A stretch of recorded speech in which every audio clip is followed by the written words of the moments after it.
When it comes to leadership, there's a trap that you can fall into, especially if you're a very successful leader. If you have a great track record and you've achieved your goal and you're in charge of a big organization, that you can end up surrounding yourself with yes men. Because let's face it, we all like to be told that we're correct, right? Very few people like to be surrounded by people that say, no, that's wrong.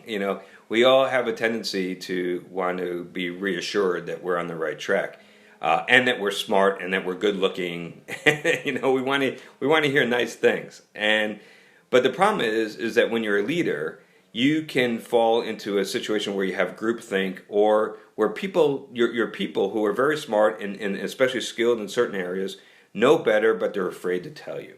And this is especially true if you demonstrate qualities of being vindictive, if you penalize people for speaking out or having a dissenting view, if you come down on them because you think that that's causing inefficiencies or slowing you down, then people really clam up. And this is a very, very dangerous trap for a leader to fall into. And so we train to avoid that. And I think it's extremely important. And it really is incumbent upon the leader themselves, because this is not going to happen naturally.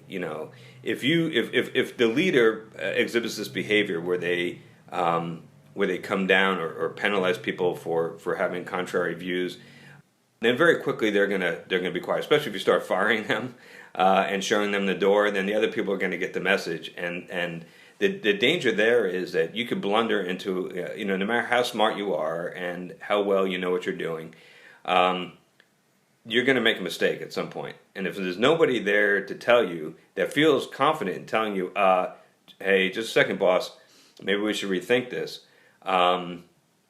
then that's extremely dangerous. And we trained, when we did our leadership training for space flight, the example I'll give you was that I was a leader one day. We were out in the deserts of Utah, and we had to find a source of water. We were running out of water in the middle of the summer in Utah, and that's very dangerous. So we had a map, and we knew where there was a source of water, and we're following this map, and we're using compasses, and we're trying to make sure that we're going in the right direction, using the landmarks and our map we didn't have a GPS. That was not part of the exercise. We had to do it the old-fashioned way. I looked at it, I analyzed it, I looked at the map, and I said, okay, I think that mountain over there, that's the one that leads us to the water. But here's what I want you to do. I turned to the rest of the team that I was in charge of that day, and I said, I want every single one of you to tell me why that is the wrong mountain. Okay, prove to me that I'm wrong, that I picked the wrong one. And if one of you can do that, maybe you might save us all. So turned out that it was the right mountain.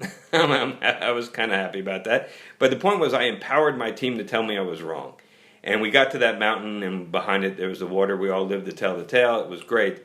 But what if it wasn't the right mountain? And what if the last guy that told me I was wrong, I sent packing, or insulted them, or belittled them, shamed them? What do you think? How likely would it be that a member of that team would have said, "I don't think that's the right mountain," and saved all of us? I think the odds would be very, very small. So that's a really, really important lesson for a leader. But you have to force yourself to do it, because it's not really in our nature as humans to ask people to tell us that we're wrong. Get smarter faster with new videos daily at 5 a.m. Eastern.